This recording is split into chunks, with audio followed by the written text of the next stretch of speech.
এখন আমি একটা বিষয়ে আলোচনা করব। সেটা হচ্ছে আপনার মানুষের সত্যবাদিতার পুরস্কার কি, এই বিষয়ে একটা আলোচনা করব।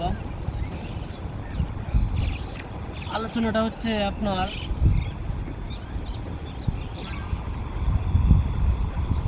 আব্দুল কাদের জিলানী রহমতুল্লাহ আলাই যখন ছোট ছিলেন তখন তিনি শিক্ষা অর্জনের জন্য, এলম অর্জনের জন্য তিনি বাগদাদে রওনা হন।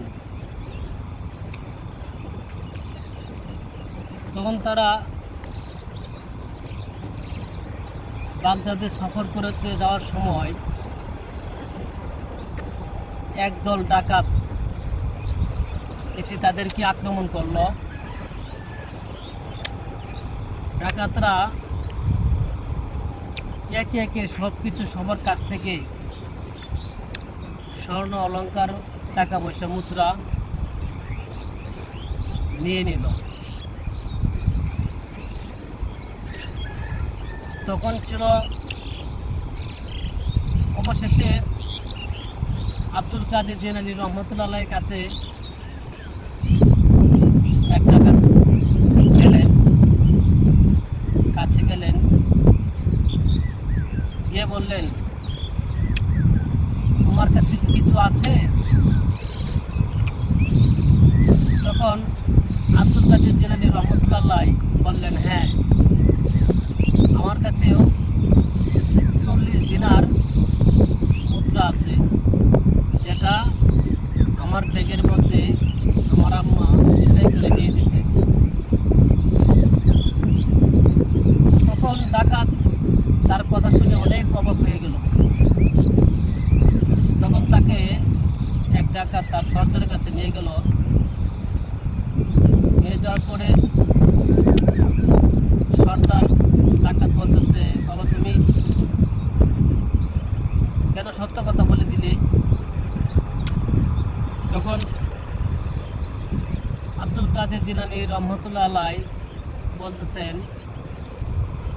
আমার মা আমাকে মিথ্যা কথা বলতে নিষেধ করেছেন, বলেছেন সর্বদা সত্য কথা বলতে, এবং আর আমি সত্য কথা বলছি এই জন্যই আমার আল্লাহর সন্তুষ্টির উদ্দেশ্যে। তখন সর্দার ডাকাত শুনে অবাক হয়ে গেলেন যে আমি তো জীবনে অনেক পাপাচার করেছি, আল্লাহকে অবদ্ধতা করেছি। তখন সর্দার আব্দুল কাদের জিলানী রহমতুল্লাহ আলাইয়ের কথা শুনে সে তওবা করলেন সাথে সাথে, এবং তার সাথে তার যত ডাকাত ছিল সবাই তওবা করে নিলেন। তওবা করে নিয়ে তারা আল্লাহর ইবাদত বন্দেগী করতে শুরু করলেন। অর্থাৎ মিথ্যা মানুষকে ধ্বংসের পথে ঠেলে নিয়ে যায়, আর সত্যতা মানুষকে আল্লাহর পথেই সর্বদাই থাকে।